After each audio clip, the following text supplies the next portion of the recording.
Queria agradecer pelo convite, pastor, muito obrigado. A gente é fominha, né? Vai pregar todo culto, é legal. E eu fico muito feliz porque antes de você me chamar, você me chamou pelo ar, né? Mas a gente conversou num café com pastores. Se eu te falar que E naquele café, Deus me deu uma palavra acerca dessa igreja. Então eu tenho certeza que hoje eu estou embaixo de uma palavra revelada. Aquele dia eu te passei uma parte da mensagem, a segunda parte que foi para hoje. E ele nem tinha me chamado ainda, Deus já tinha me revelado a palavra de hoje, porque Deus não deixa cair sua manhã. E naquele dia Deus falou algo muito claro no meu espírito, e o que ele falou é que Deus estava aqui, ele estaria aumentando a medida dessa igreja. Só que junto com essa medida, Deus quer trazer um entendimento disso.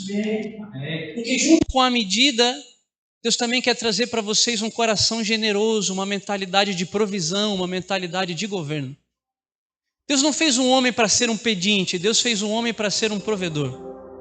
Uma pessoa generosa. Porque tudo que Deus nos dá, tudo que Deus coloca nas nossas mãos tem um propósito. Precisa servir para o propósito dele. E Deus, quando fez Adão, ele disse: olha, domine sobre todas as coisas. Domine sobre os animais. Toda árvore te será por mantimento. Mas domine. Deus estava dando para ele governo naquele dia. Deus está dando governo para nós hoje. Deus está aumentando a nossa medida. Mas junto com essa medida, Deus está nos dando um coração generoso. Coração generoso, um coração liberal. Sabe, queridos, por muito tempo se falou em teologia da prosperidade. E isso criou nas pessoas uma mentalidade pedinte, né? Como aquela mulher cirofenícia que vinha correndo atrás de Jesus. Jesus, cura minha filha. Jesus não dava ouvidos. De repente os discípulos falaram: mestre, atende o pedido dela. E Jesus responde categoricamente: não é lícito tirar o pão dos filhos e dar aos cachorrinhos. E ela se coloca numa posição que dizia: olha, mas até os cachorrinhos comem das migalhas que caem da mesa do rei. Mas sabe o que eu entendo aqui? Por mais que aquela mulher tenha tido fé para conquistar alguma coisa, Jesus não quer nos dar migalhas. Jesus quer que comamos na mesa com Ele. Jesus quer que nós nos assentemos com Ele. Porque na mesa, além de provisão, nós temos comunhão com Ele. E mais importante do que qualquer provisão é estar assentado à mesa com Ele. Porque a mesa é um lugar de comunhão. Jesus disse antes da última ceia para os discípulos: olha, eu tenho esperado ansiosamente ter esse momento convosco. Porque Jesus esperava se relacionar intimamente com os seus discípulos. E lá na ceia ele diz categoricamente: olha, eu vou preparar um lugar para que onde eu esteja, vocês estejam comigo também. Então o desejo do coração de Jesus é que nós estivéssemos com Ele. Então Jesus quer trazer para nós hoje um entendimento, uma mentalidade de governo e de provisão, amém? Eu queria que você abrisse já a palavra de Deus lá em Eclesiastes capítulo 11.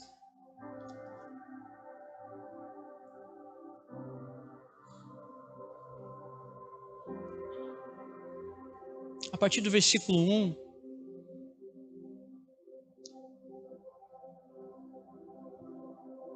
Glória a Deus.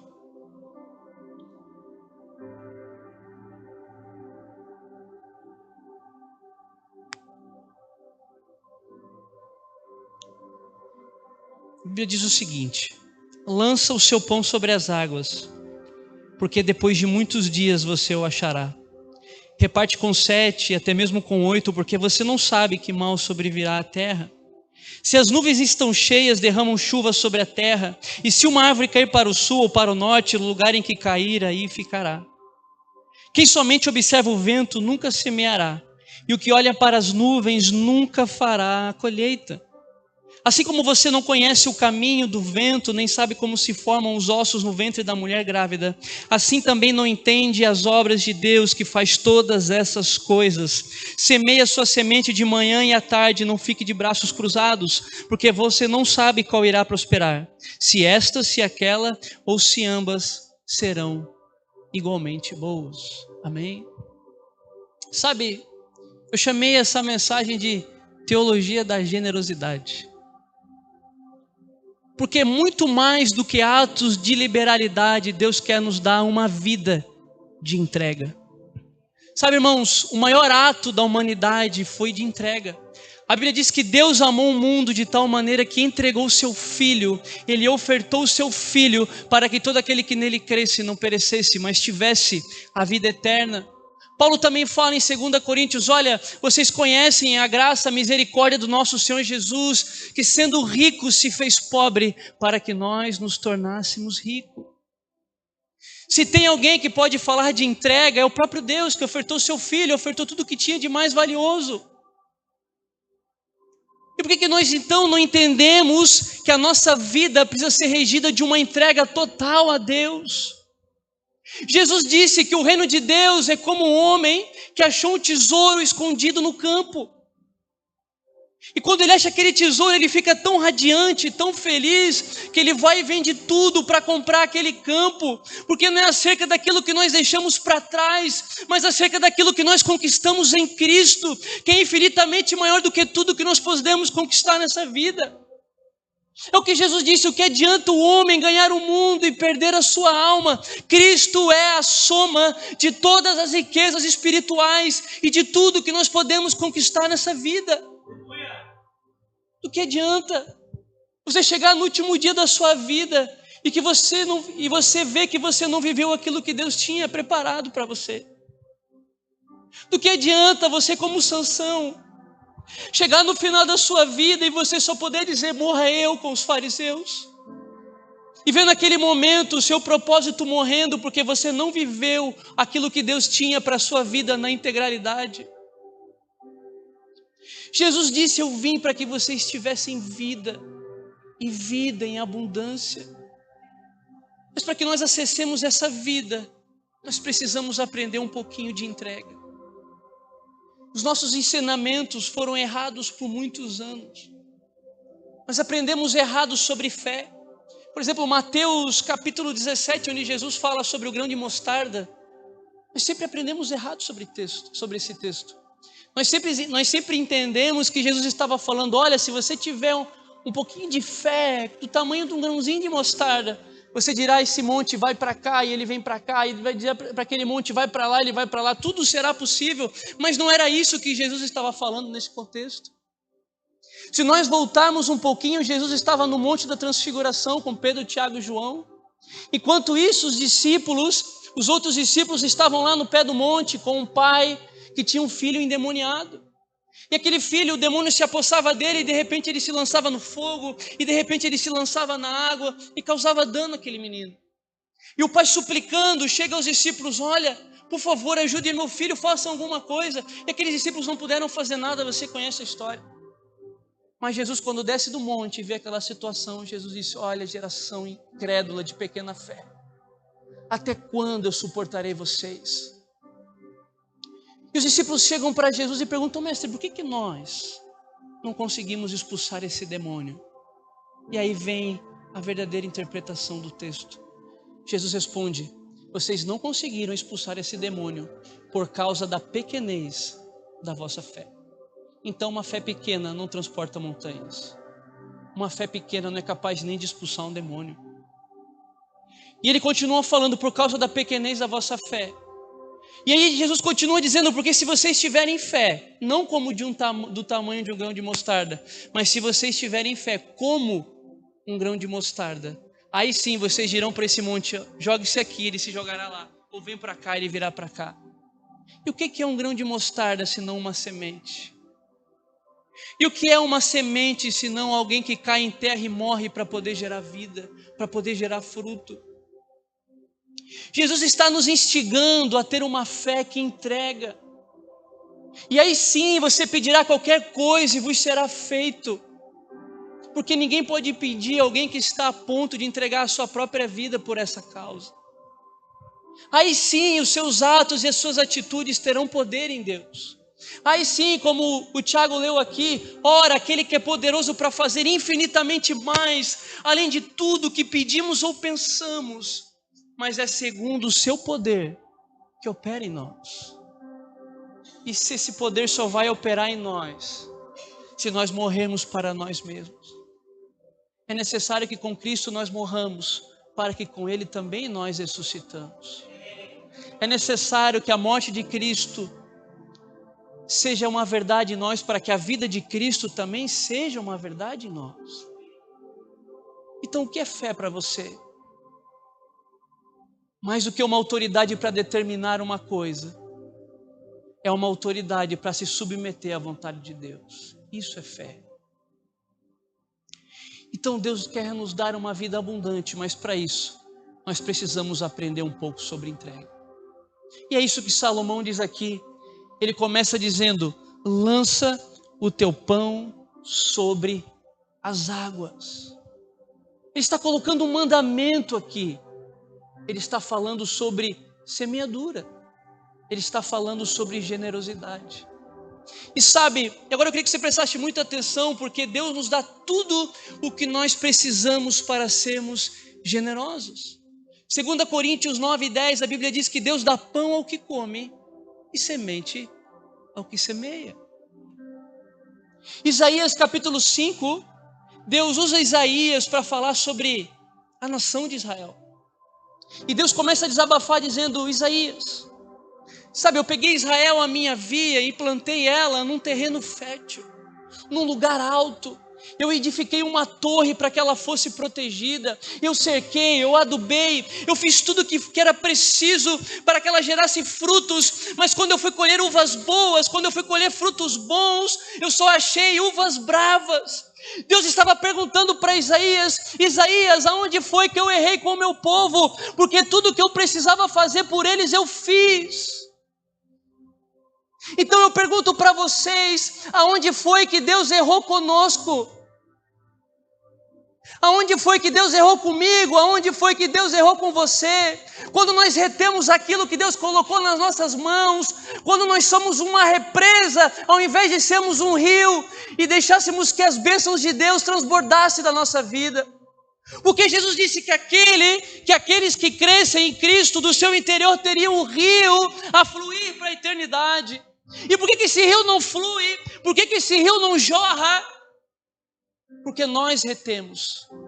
Porque nós não assumimos as nossas responsabilidades. Jesus também conta uma parábola, você conhece a parábola dos talentos.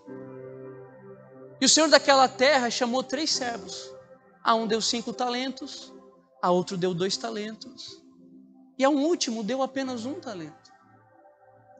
Mas a verdade aqui é que, independente da quantidade, todos receberam alguma ferramenta, todos receberam algum dom, todos receberam algum tipo de provisão para ser mandada para frente. Então ninguém pode dizer: eu não tenho nada. Não, já existia aquela frase: ninguém tem tão pouco que não tenha nada para oferecer, e ninguém tem tanto que não tenha mais nada para receber. Essa verdade é bíblica. Por mais que seja um ditado popular, essa verdade é bíblica. Vocês se lembram da viúva de Serepta? Havia seca, 7 anos na terra. Elias tinha dito: não vai chover. E não choveu. E havia fome, havia seca. E Deus disse para Elias: vai para a casa da viúva, lá eu vou te sustentar. Deus só não tinha combinado com a viúva ainda. E quando Elias chega na casa da viúva, ele pergunta: o que você tem em casa? Ela disse: eu tenho um pouquinho de farinha, um pouquinho de azeite, eu vou fazer o último bolo. Eu e meu filho comeremos e depois nós morreremos. Irmão, você já parou para pensar a profundidade do que estava acontecendo na vida daquela senhora naquele momento? Ela estava esperando a morte chegar, literalmente. E Elias lançou uma palavra profética para ela e disse: olha, faz para mim esse último bolo, porque da tua panela não vai faltar farinha, nem da tua botija o azeite. E naquele tempo, naquela seca, aquela mulher foi uma das únicas pessoas que viveu uma provisão extraordinária em Deus. Porque ela escutou uma palavra profética. Ela deu uma resposta à palavra. Ela multiplicou o talento dela. Sabe, tem a viúva de Lucas 21. Jesus estava no gasofilácio observando os maiorais, como eles traziam as ofertas ao gasofilácio. Então Jesus olhou para os discípulos e disse: quem vocês acham que está dando mais? Os maiorais que estão dando do que sobra? Ou essa senhora que do seu sustento deu tudo que tinha? Hoje nós criticaríamos e falaríamos: está vendo aquela viúva, ela nem tem o que comer e está dando dinheiro para o pastor ladrão. Porque nós não entendemos das coisas espirituais. porque nós julgamos, porque além de nós retermos as nossas bênçãos, ainda queremos reter as bênçãos das outras pessoas. É o que Pedro falou para Ananias, para Safira: por que vocês deixaram o diabo encher o coração de vocês? Por quê? Por que vocês deixaram o diabo encher o coração de vocês? Todos receberam algum talento. Segundo, era a responsabilidade de cada um investir e multiplicar os seus próprios talentos. Nós precisamos parar de sermos fatalistas, achar que tudo vai acontecer como tem que ser. Sim, tudo vai acontecer dentro do plano de Deus, mas você escolhe estar inserido nesse plano ou não? Você quer estar inserido nisso ou não? Eu não quero ficar de fora. Na verdade, o maior medo do meu coração, e todos os dias eu me pergunto sobre isso: Deus, será que eu tenho feito aquilo que o Senhor me chamou para fazer? Eu tenho me perguntado quase todos os dias: Senhor, eu tenho medo de chegar no final da minha vida e ver que eu gastei os meus talentos com qualquer outra coisa que não era a sua agenda. O que nós temos feito? Qual é a nossa responsabilidade sobre aquilo que Deus colocou nas nossas mãos? Jesus disse aqui: mais é dado, mais será cobrado. Aqui mais é dado, mais é cobrado. Então aquele que recebeu 5 talentos, com certeza o juízo sobre ele seria muito maior. Só que ele fez por onde? Ele multiplicou os talentos. Sabe, pela graça nós somos salvos. Sim, isso não é dom de nós, não é nosso dom, é dom de Deus para que nós não nos gloriemos. Sim, isso está escrito, mas a graça precisa gerar em nós uma resposta.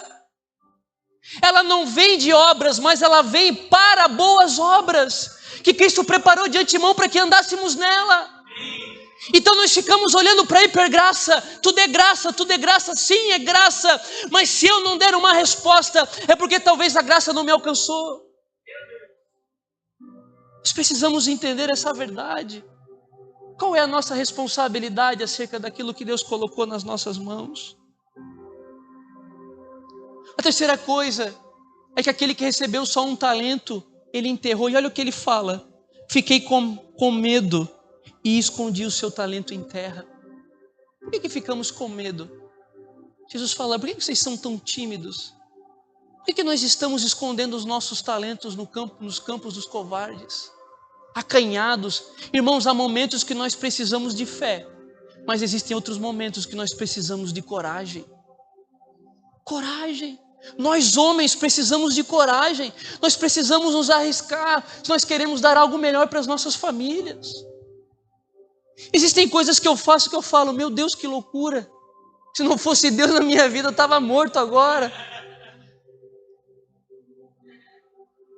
Sabe, quem se apega demais ao pouco de hoje, nunca desfrutará do muito de amanhã.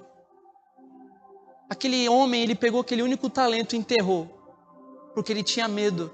Mas é o que Jesus disse: até o pouco que ele tem, lhe será tirado. E quem tem mais e mais lhe acrescentará. Então escolha hoje que medida você quer viver. Eu falei de Sansão agora. Você acha que o plano de Deus para ele era morrer junto com os filisteus? Morreu com os filisteus, e ali ele matou os filisteus, a ele mesmo e os planos de Deus para a vida dele. Porque ele não assumiu a responsabilidade que ele tinha com o talento que Deus havia dado para ele, nazireu desde o nascimento. Ele não soube cuidar dos talentos que Deus tinha dado para ele. Ele não soube zelar. E por isso morreu ele com os filisteus e com os planos de Deus para a vida dele. Então que história é essa que quem tem plano de Deus não morre? Morre sim. A Bíblia diz que morre. Então lança o teu pão sobre as águas, porque depois de muitos dias o acharás. Aqui está falando de uma lei da vida, a lei da semeadura. Tudo que você planta, você colhe. A Bíblia diz: não se engane o homem, porque Deus não se deixa escarnecer. Irmãos, precisamos entender que o nosso hoje é um reflexo de ontem, e o nosso amanhã será um reflexo de hoje. Nós recebemos uma palavra de Deus, nós recebemos um comando de Deus, Mas nós precisamos entender que quando nós recebemos essa palavra e começamos a semear em cima dessa palavra, leva um tempo para que essa palavra seja cumprida. Deus chamou Noé e disse: Noé, eu quero que você me faça uma arca, porque farei chover sobre a terra. Há historiadores que dizem que essa chuva pode ter demorado 100 anos para acontecer. E você acha que Noé usou que recursos para construir a arca? Caiu o martelo do céu, caiu o machado do céu, choveu canivete naquele tempo. As árvores se cortaram sozinhas? Não, ele teve que semear em cima da palavra que ele recebeu. Vocês sabiam disso? Ele teve que ser o primeiro a acreditar na palavra que ele recebeu. Paulo fala: Timóteo, esse é o dever ao qual te encarrego, combate firmado na palavra que de antemão você recebeu, o bom combate. Eu recebi uma palavra, você recebeu uma palavra, então combata o bom combate firmado nessa palavra. Porque essa é a fé, o firme fundamento daquilo que se espera, a convicção daquilo que você não vê, mas você acredita. Fé, firme fundamento. Você se apoia em algo que só você pode se apoiar, porque só você viu. Por isso que a Bíblia diz que isso é loucura para os que se perdem, mas para nós é poder de Deus. Gálatas 6:9: e não nos cansemos de fazer o bem, porque no tempo certo faremos a colheita, se não desanimarmos. A Bíblia também diz: aquele que permanecer até o fim, esse será salvo. Passam alguns anos e nós já desanimamos. Passa alguns anos e nós já largamos as coisas. Sabe por quê? Porque o dia a dia nos cansa. O dia a dia nos deixa chateados, a rotina nos deixa abalados muitas vezes. Então aquela igreja que no primeiro ano era boa, no segundo e no terceiro ano parece que não serve mais. O pastor que no começo era bom, daqui a pouco já não serve mais. O carro que antes era bom, daqui a pouco não serve mais. O trabalho que era bom, o chefe que era bom, agora já não serve mais. Porque nós nos cansamos. Porque nós facilmente desanimamos. Sabe, Jesus disse que o reino de Deus é tomado por esforço. Muitos ficaram pelo caminho, mas os corajosos precisam ir até o fim. Não importa o que aconteça. Por que nós não temos mais uma coisa chamada fidelidade? Ele falou que o meu sogro é pastor. Eu estive nos átrios ali da família, de uma família pastoral. Eu não venho de uma família pastoral, mas o meu sogro é um pastor. E eu vi muitas pessoas machucando umas às outras, porque lhe faltava uma coisa chamada fidelidade. Porque no primeiro problema, elas diziam: tchau, estou indo embora. É muito fácil ficar do lado quando tudo está bem, quando tudo está legal. Mas aparece o primeiro problema, a primeira dificuldade. Os covardes são os primeiros a ir embora. É como Gideão. Deus falou: eu só quero 300. Não quero mais do que isso. Sabe, irmãos, nós precisamos voltar a algumas coisas simples. Fidelidade. A gente olha na internet e vê grandes pregadores e nós desprezamos a palavra do nosso pastor. Isso é uma coisa chamada ego teológico. Só porque o nosso pastor não tem o nosso conhecimento, às vezes nós queremos desprezá-lo. Mas a gente não entende que a unção está sobre a vida dele. Eu vi meu pastor muitas vezes chorando, com depressão. Eu vi isso. E mais do que meu pastor, ele se tornou um grande amigo meu. Eu deixei bem claro comigo mesmo que eu só vou deixar o dia que Deus mandar eu ir embora. O dia que Deus mandar eu ir para outro lugar. Eu sei que isso vai acontecer, está próximo de acontecer. Mas um dia eu vou poder dizer que enquanto Deus quisesse que eu estivesse ali, eu me mantive fiel. Eu guardei o coração e eu guardei a fidelidade. Então, nós precisamos permanecer. Nós precisamos continuar. Depois Salomão continua falando no versículo 2. Reparte com 7, até mesmo com 8, porque você não sabe que mal sobrevirá sobre a terra. E aqui ele começa a ensinar um outro princípio dentro de ser generoso. Ele começa a ensinarmos a nos ensinar sobre fazer as nossas sementes com propósito. Ele está dizendo, faz a semente hoje, porque você não sabe o dia de amanhã. Ele está nos ensinando a semearmos com um propósito futuro, porque isso não é errado. A Bíblia diz, olha, sem fé é impossível agradar a Deus. É necessário que aquele que se aproxima de Deus creia que Ele exista, e Ele é galardoador daqueles que o buscam, que Ele é recompensador daqueles que o buscam. Então Deus tem uma recompensa para as nossas sementes, não é errado você contemplá-la. Davi chegou no arraial de guerra entre Israel e os filisteus e perguntou, o que vão dar para quem derrubar esse filisteu incircunciso? A casa do pai dele será isenta de impostos. A filha do rei será dada em casamento. E será dado riquezas, honras. Ele falou, opa, é comigo mesmo. Porque não é errado você contemplar a recompensa. Na verdade, a Bíblia está me ensinando a olhar para a recompensa.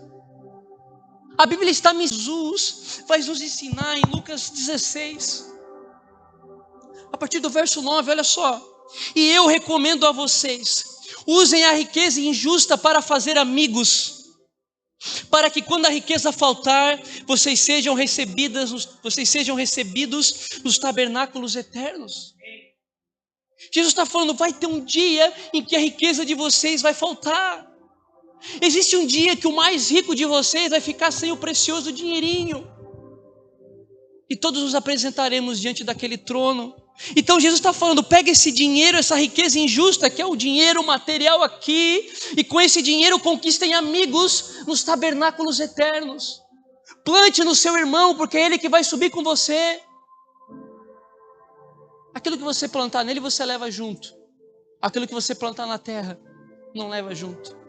10. Quem é fiel no pouco também é fiel no muito, e quem é injusto no pouco também é injusto no muito. Portanto, se vocês não forem fiéis na aplicação da riqueza injusta, dinheiro, money, quem lhes confiará a verdadeira riqueza? Se vocês não são fiéis na aplicação do que é dos outros, quem lhes dará o que é de vocês?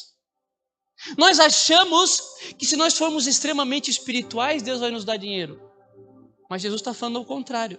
Jesus está falando, se o bolso de vocês se converter, aí sim, eu vou poder colocar vocês sobre riquezas espirituais. Primeiro converte o bolso, depois a gente conversa sobre o dom que você pede. É isso que Jesus está falando aqui. A gente acha que é o contrário, porque nós não entendemos o que é um preço e o que é o valor. Por isso que Jesus fala, primeiro você tem que ser fiel no pouco. Que pouco é esse? O pouco é aquilo que só tem preço, o dinheiro. E depois sim você vai ser colocado sobre o muito. O muito é o que de fato tem valor. Então, Jesus está falando aqui a parábola do administrador infiel. Então ele olhou para frente, ele pegou aquilo que ele tinha para conquistar um tesouro futuro. Use a riqueza injusta para fazer amigos. A riqueza terrena é momentânea, mas use ela para uma riqueza eterna. Isso aqui não é venda de indulgência. Isso aqui é uma comprovação de capacidade. Porque a fé sem obras é morta. Amém? Então tudo que nós fazemos, o nosso ofício, o nosso ministério, tudo que nós temos é para conquistar algo eterno. Reparte com 7 até mesmo 8, porque não sabe que mal virá sobre a terra. E depois Salomão continua, voltando para Eclesiastes. Se as nuvens estão cheias, derramam chuva sobre a terra, e se uma árvore cair para o sul ou para o norte, no lugar em que cair, aí ficará. Eu por muito tempo me perguntei o que ele quer dizer com isso aqui, nesse tema que não tem nada a ver uma coisa com a outra. O que ele quer dizer com que se a nuvem estiver cheia d'água, vai chover, se a árvore cair para um lado, ela está caída, ela vai ficar ali mesmo? O que ele quer dizer com isso? Salomão está dizendo que existem coisas que nós não controlamos. E o que isso tem a ver com generosidade? Porque isso fala também de ansiedade. Isso fala de provisão, isso fala de mantimento. Eu vou te explicar por quê.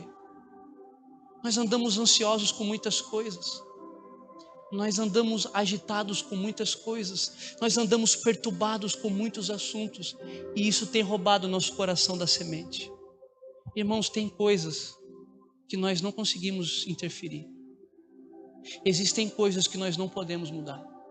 Aquela árvore vai cair para lá, ela vai ficar lá caída. Você não consegue segurar todas. Quando o céu diz que vai chover e ponto, e acabou. Você não vai conseguir impedi-lo de chover. Sabe? E essa ansiedade tem roubado o nosso coração. Mateus 6, Jesus começa no Sermão da Montanha, começa a pregar sobre diversos assuntos. E de repente Jesus começa a dizer, olha, não andeis ansiosos quanto à vida. Quanto ao que é a vez de comer, quanto ao que é a vez de beber. Nem andeis ansiosos quanto ao corpo, quanto ao que é a vez de vestir. Não é a vida mais do que o alimento? E não é o corpo mais do que as vestes? Observai os pássaros, que não plantam, não colhem, nem juntam em celeiros, mas mesmo assim vosso Pai Celestial os sustenta. Vocês não valem mais do que muitos pássaros? Olha só o que ele vai falar agora. Qual de vocês, por mais ansioso que esteja, pode acrescentar 1 minuto à vossa existência? Existem coisas que nós não podemos mudar. E por que vocês andam ansiosos com relação ao corpo, com que vocês haverão de vestir? Observai os lírios do campo, que não plantam, não colhem, não juntam em celeiros, mas eu vos afirmo que nem Salomão em toda a sua glória se vestiu como um deles. Se Deus veste assim a erva do campo, que hoje nasce e amanhã é lançada no fogo, quanto mais não vestirá a vós, homens de pequena fé. Olha a excelência do cuidado de Deus. Ele está falando, se o Pai veste o lírio do campo com extrema excelência, não vestirá a mim e a você com excelência, com o melhor que Ele tem? Por isso não fiquem se perguntando o que comeremos, o que beberemos ou o que vestiremos, porque dessas coisas se preocupam os gentios. Por isso, buscai em primeiro lugar o reino de Deus e a sua justiça, e essas coisas vos serão acrescentadas. Por isso não fiqueis inquietos com o dia de amanhã, porque basta cada dia o seu mal. É isso que Salomão está falando aqui. Basta cada dia o seu mal. Não deixe o problema de hoje roubar a tua semente de amanhã. Não andeis ansiosos por coisa alguma. Filipenses 4,6. Não andeis ansiosos por coisa alguma. Antes sejam conhecidas as vossas petições diante de Deus, com oração, súplicas. E a graça e a paz que excede todo entendimento guardará os vossos corações em Cristo Jesus. Sabe, nosso problema é igual aos discípulos. Jesus foi lá e multiplicou os pães e os peixes. Depois aconteceu o mesmo problema de novo. Eles perguntaram, mas o que nós faremos agora? Nós só temos um pouquinho de pão e um pouquinho de peixe. O que será isso para uma grande multidão? Só que Jesus já tinha feito uma multiplicação. Jesus teve que multiplicar de novo. E depois Jesus entrou no barco. Eles estavam ainda discutindo sobre a multiplicação de pães e peixes. E a Bíblia vai dizer que o coração deles estava endurecido, porque eles não haviam entendido o milagre. Será que Deus não é poderoso para fazer de novo o que Ele já fez? Será que Deus não é poderoso para continuar trazendo provisão para a nossa vida? Quantos aqui podem dizer que um dia Deus os deixou na mão? Eu não posso dizer. Deus nunca me deixou na mão. Deus nunca falhou comigo. Eu já falhei com Ele. Mas a Bíblia diz que se nós formos infiéis, Ele permanece fiel, porque Ele não pode negar a si mesmo. Nós precisamos acreditar em Deus. Abraão não negou seu filho, Hebreus 11, porque ele acreditava que Deus era poderoso para ressuscitar Isaque até mesmo das cinzas. Sabe, Deus nos pede alguma coisa e nós não damos porque nós temos medo de faltar. Você acha que Deus está te pedindo algo porque vai faltar para você amanhã? Você acha que Deus faria isso com você? Não me dá aqui hoje porque amanhã eu quero que você passe fome. Você acha que Deus é assim? O meu Deus não é assim. A Bíblia inclusive diz lá em Provérbios que quem dá aos pobres empresta a Deus. Imagina Deus ficar sendo o seu devedor, como se Ele devesse alguma coisa para alguém. Será que Deus vai nos deixar na mão? Nós precisamos estar com os nossos ouvidos atentos. Depois Salomão continua dizendo, quem somente observa o vento nunca semeará, e o que olha para as nuvens nunca colherá. Esse é aquele que faz, vai chover. Pastor, esse mês não consigo ofertar não. Sabe, irmãos, isso é nós andarmos segundo a carne, não segundo o Espírito. Quem somente olha para as circunstâncias, demonstra para Deus que está andando segundo a carne, não segundo o Espírito. Nós precisamos estar mais sensíveis ao Espírito. Muitos de nós às vezes somos mesquinhos e por isso nós envergonhamos o nome de Deus lá fora. A nossa mesquinharia, somos sovinas muitas vezes e por isso nós envergonhamos o nome de Deus. Vamos fazer uma divisão lá fora e nós somos o último a querer contribuir. Nós já nos escondemos quando tem a gravata no casamento. Irmãos, lá fora nós precisaríamos ser os mais generosos, os que mais contribuíam. Sabe, Paulo estava com esse problema na igreja de Coríntios. Não precisa abrir também que eu vou ler para vocês. Porque o pessoal da igreja estava criticando as ofertas. Olha só, 1 Coríntios capítulo 9, versículo 3. Paulo tem que se defender por causa do crente ruim, que não ajuda e só atrapalha. A minha defesa diante dos que me questionam é essa. Ou seja, ele estava sendo questionado. Será que nós não temos o direito de comer e beber? Será que não temos o direito de levar conosco uma mulher crente como esposa, como fazem os demais apóstolos, os irmãos do Senhor e Cefas? Ou será que somente eu e Barnabé temos de trabalhar para viver? Quem é que vai à guerra à sua própria custa? Quem planta uma vinha e não come do seu fruto? Ou quem apacenta um rebanho e não se alimenta do leite do rebanho? Será que eu digo isso apenas como homem? Não é verdade que a lei também diz, porque na lei de Moisés está escrito, não amarre a boca do boi quando ele pisa o trigo, por acaso Deus está preocupado com os bois? Será que não é certamente por nossa causa que ele está dizendo isso? É claro que é por nossa causa que está escrito, pois quem lavra deve fazê-lo com esperança, e o que colhe deve fazê-lo na esperança de receber a parte que lhe é devida. Se nós semeamos entre vocês as coisas espirituais, será muito recolhermos de vocês bens materiais? Será muito? Dá algum problema na nossa vida? A primeira coisa que a gente para de ser é generoso. A primeira coisa que a gente começa a fazer é criticar os outros. Porque na verdade, aquele que já está prosperando, ele não fica criticando, está preocupado com a vida dele. Está preocupado com a vida dos outros. Agora aquele que não produz nada é sempre aquele que critica. Era aquele que estava criticando Paulo. Sabe? A generosidade, eu vou falar uma coisa para vocês precisam guardar. A generosidade expressa para o mundo o coração de Deus. Mateus capítulo 5, Jesus vai falar, olha, vocês precisam abençoar aqueles que perseguem vocês. Porque vocês abençoarem aqueles que amam é muito fácil.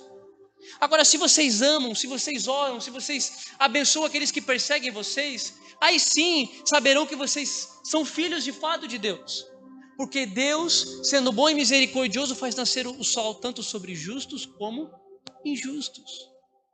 Então, quando nós somos graciosos com nossas atitudes, nós estamos expressando o coração de Deus.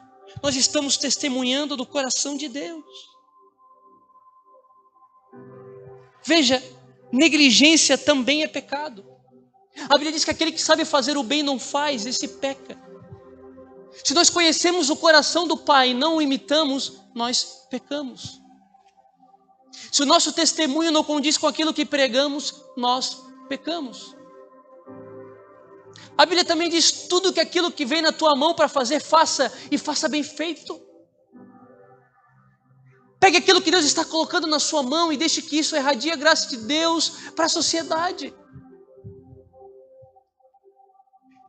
Depois Salomão continua dizendo, assim como você não conhece o caminho do vento, nem sabe como se formam os ossos no ventre da mulher grávida, assim também não entende as obras de Deus. Agora eu estou indo para o final. Agora eu me perguntei de novo, o que Salomão quer dizer aqui de novo? Resumidamente, Salomão está dizendo, você não entende nada. Então para de questionar aquilo que Deus está fazendo. É isso que Salomão está falando. Você não entende como se forma o feto no ventre materno. Você não sabe de onde vem o vento e nem para onde ele vai. Você não sabe. Então pare de questionar a Deus. Nós precisamos aprender a ouvir a Deus e obedecê-lo. Nós precisamos aprender a responder os estímulos do Espírito. Sabe, Deus, o Espírito está continuamente falando conosco. A Bíblia fala lá em 1 Coríntios capítulo 2, que quem conhece as coisas de Deus, senão o Espírito de Deus, porque até as profundezas de Deus ele perscruta, ou seja, ele sonda, e porque ele sonda, ele conhece as profundezas de Deus, ele é quem revela as coisas de Deus ao homem. Então o Espírito de Deus está revelando a vontade de Deus para nós. É por isso que algumas vezes nós temos uma convicção na nossa mente que nós precisamos fazer algo, e nós conscientemente não fazemos. E geralmente Deus pega e fala para nós, faz tal coisa, e nós endurecemos o coração, nós não fazemos. Tem um testemunho que começo do ano nós sempre fazemos uma oferta de primícias. E esse ano eu tinha colocado no meu coração fazer algo para alguém que eu conhecia que estava passando uma necessidade. E Deus falou para mim, não é isso. É muito mais do que isso. O dobro disso. E é assim que você vai fazer. E na hora, eu na minha carnalidade, eu falei, isso é coisa da minha cabeça. Só que quando eu falei isso para mim mesmo, isso é coisa da minha cabeça, na hora testificou outra coisa dentro de mim. Quando sua carne não quer fazer, é porque provavelmente é Deus que está falando. Aí eu falei, então eu vou fazer, porque é melhor obedecer do que sacrificar depois. Eu chamei aquele rapaz, conversei com ele e falei, cara, Deus mandou fazer isso. E na hora ele se emocionou. Ele disse, cara, eu estou orando por isso faz 3 meses. 3 meses. E aquilo mexeu muito com o meu coração. Ele tinha uma dívida, não podia pagar. E aí Deus começou a ministrar algo no meu coração. Isso é o caráter de Deus. Eu paguei as tuas dívidas. Você está pagando a dívida de outra pessoa. Aquilo encheu meu coração de uma maneira. Eu me senti tão feliz, tão leve com aquilo. Uma alegria indizível. Porque eu ouvi a voz de Deus. Deus está diariamente falando ao nosso ouvido. Nós precisamos aprender a ouvir o Espírito de Deus. O Espírito de Deus, ele se manifesta com convicções internas. São convicções, você sabe porque você sabe. A Bíblia diz que o Espírito de Deus testifica ao nosso espírito que somos filhos de Deus. Por que nós sabemos que somos salvos? Veio um anjo do céu, desceu e falou para você, assim te diz o Senhor, o teu nome está escrito no livro da vida. Comigo não aconteceu assim. Alguém aconteceu assim aqui? Então por que nós sabemos que nós somos salvos? Porque o Espírito testifica ao nosso espírito que nós somos filhos de Deus. Então o Espírito de Deus está continuamente testificando algumas coisas dentro da gente. E quando Ele fala, é uma voz doce, uma voz suave, e você fala, opa, eu preciso cumprir isso. E não há alegria maior do que você fazer algo que Ele te mandou fazer. Deus te mandou fazer alguma coisa, faça. Não questione. Efésios 5:5 também diz que a avareza é a idolatria. Então quando Deus te manda fazer alguma coisa e você não faz, você está mostrando que você é idólatra, porque você está cultuando mais a Mamon do que a Deus. E o Senhor Jesus disse, não podeis servir a 2 senhores, porque vocês vão servir a um e vão desprezar ao outro. Vocês não podem servir a Deus e as riquezas. Então se o Espírito manda fazer algo e você fecha o seu coração, naquela hora você está prestando um culto a Mamon, porque a avareza é idolatria. Idolatria é um culto a outro Deus. É simples. Isso nós fazemos continuamente, nós não percebemos. Continuamente nós estamos prestando culto a Mamon. Misericórdia. Eu não quero que Mamon seja cultuado no meu coração. Misericórdia. Eu quero que não haja espaço para outro Deus no meu coração, a não ser o Senhor Jesus. Por isso que eu tenho me apressado a fazer aquelas coisas que Deus manda eu fazer. Eu escutei, eu já tento fazer mais rápido, porque várias vezes eu já cometi erro de não fazer. Precisa fazer, tem que fazer. E aí Salomão termina dizendo, semeia a sua semente de manhã e à tarde. Não fique de braços cruzados, porque você não sabe qual irá prosperar. Se esta, se aquela, ou se ambas serão igualmente boas. E para terminar, eu vou abrir com vocês em Marcos capítulo 4. Como diz o meu pastor, para a gente pousar o avião.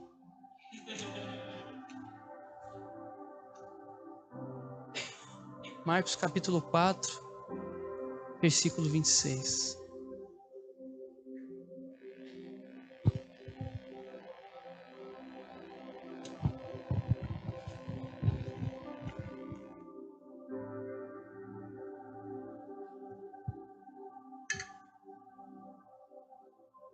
a parábola da semente.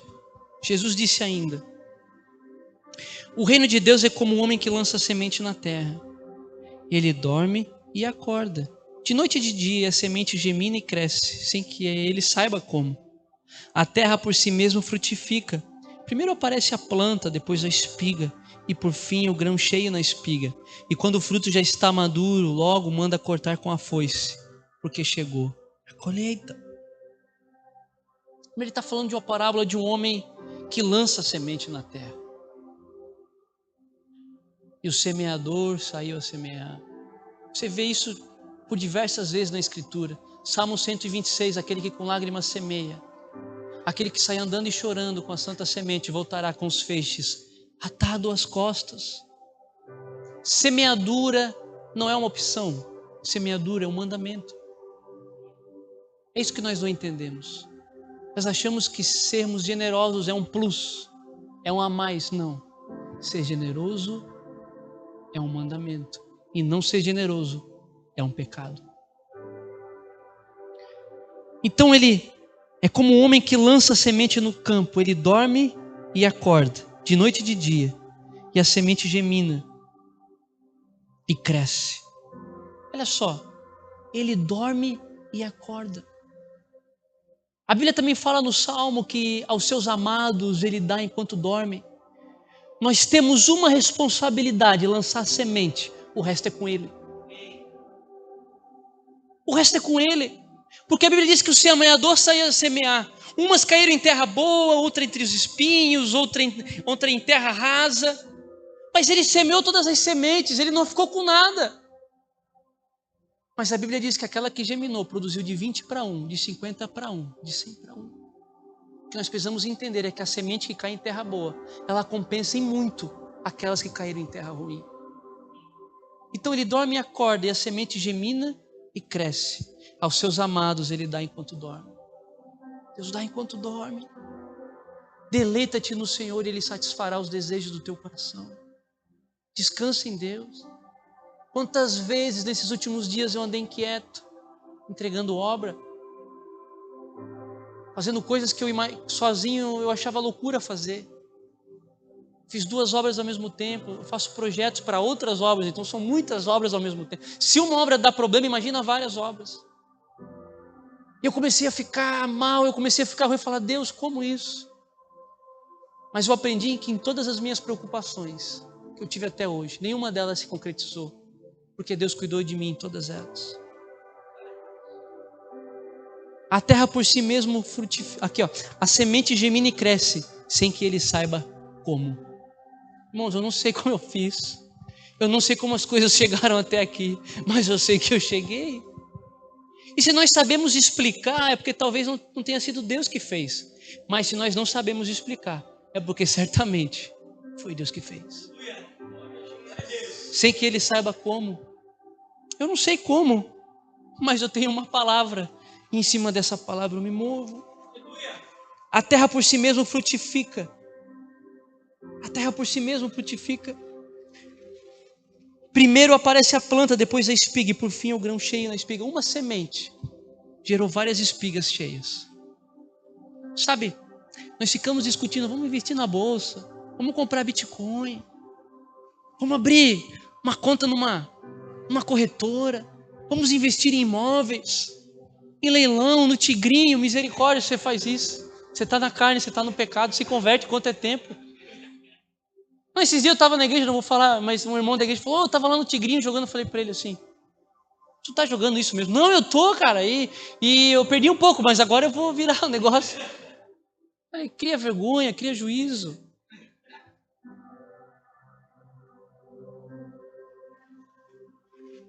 Sabe, não existe maior rentabilidade do que o reino de Deus. Jesus disse: vai produzir 20 para 1, 5. 20 para 1 é 2.000%. Você já viu algum investimento a 2.000%? Eu nunca vi. Só Jesus que fala isso. Essa loucura. E outra, não tem risco, porque se eu dou para os pobres, eu empresto para Deus, eu sei que Deus vai me pagar. Deus nunca ficou devendo para ninguém. Então nós somos especialistas em ficarmos lá na internet: cara, eu preciso achar um investimento aqui e ganhar dinheiro. Mas nós não investimos no reino de Deus. Numa dessas minhas primícias, eu gosto desses testemunhos, porque eu falo daquilo que eu vivi. E eu ia colocar um dinheiro em Bitcoin. Era o que eu tinha na época, eu tinha dado entrada no meu apartamento, tinha sobrado um pouco lá. E eu fui para o monte orar, Deus, eu vou fazer assim, esse investimento aqui, essa empresa top. De repente eu escutei uma voz que disse, você confia mais nos Bitcoins do que em mim. Aí Deus só falou isso para eu entender. Não, eu já sei o que eu vou fazer. Eu peguei todo o dinheiro e ofertei. Já que Deus falou comigo, então vou dizer que eu vou mostrar com frutos que eu confio mais nele. Passou um mês, aquela empresa que eu ia fazer o investimento parou de pagar os dividendos aos acionistas. Era um esquema de pirâmide. Vale ou não vale a pena ouvir a Deus? E eu vivi coisas extraordinárias depois daquilo. Irmãos, Deus me abençoou muito nesses últimos tempos. E uma dessas vezes que Deus me abençoou, que eu estava desfrutando daquilo que Deus estava me dando, eu estava no carro orando, eu estava chorando, falando com Deus, Deus, eu não esperava que seria tão rápido algumas coisas que o Senhor está fazendo na minha vida. Eu escutei uma voz clara no meu ouvido que disse o seguinte, você foi fiel no pouco, então hoje eu estou te colocando sobre o muito. Irmãos, existe recompensa naquilo que nós fazemos para Deus. Existe recompensa. O grão cheio na espiga. E quando o fruto já está maduro, logo manda cortar com a foice, porque chegou a colheita. Pode se colocar de pé. Se o Ministério do Louvor quiser subir para a gente ministrar. Sabe, irmãos, eu queria que você guardasse essa palavra, porque isso tem poder de mudar a sua vida. Mudou muito a minha vida, eu vivi coisas extraordinárias em Deus por causa disso. Só que você pode escolher vivê-la ou não vivê-la. Essa palavra, muito mais do que uma palavra estudada, foi uma palavra que foi vivida. Foram anos vivendo. O Tiago viu um pouco, mas foram muito mais coisas que Deus trabalhou no meu coração, para que hoje eu pudesse pregá-la. Por isso que eu falo dela com tanta convicção no meu espírito. Eu quero orar hoje para que Deus te dê um coração generoso. Senhor, nós te agradecemos pela tua palavra. Espírito Santo, eu te agradeço pela tua palavra. Espírito Santo, eu não quero mais ser um pedinte, eu quero ser um provedor. Espírito Santo, derrama sobre nós, sobre essa igreja, uma mentalidade de governo hoje. Eu decreto sobre essa igreja, Senhor, uma nova medida. Eu decreto, Senhor, sobre essa igreja uma nova unção de prosperidade. Mas junto com essa prosperidade, Senhor, precisará vir um coração generoso, uma mentalidade de provisão, um coração de pai. Derrama sobre os homens dessa igreja, Deus, um coração paterno, um coração provedor, um coração de provisão, Jesus. Derrama sobre esses pais, sobre essas mães, um coração de destino, um coração de governo, Senhor. Tira todas as amarras do coração. Tira todas as trancas, todas as amarras, todas as cadeias. Tudo que tampa os seus olhos, Deus, para que eles não contemplem, para que eles não vejam aquilo que o Senhor está fazendo. Porque o que o Senhor está fazendo é maior do que aquilo que nós imaginamos. É maior do que aquilo que nós pensamos, é maior do que aquilo que nós já idealizamos o dia. O que o Senhor está fazendo é maior.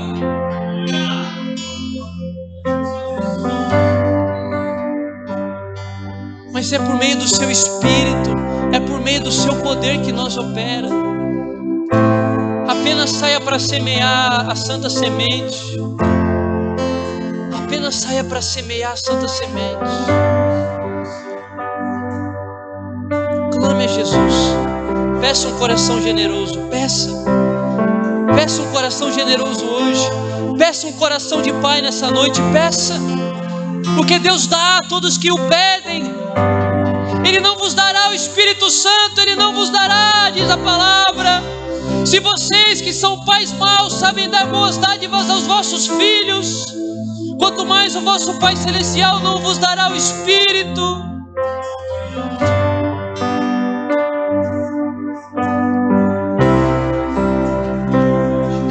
O Espírito Santo.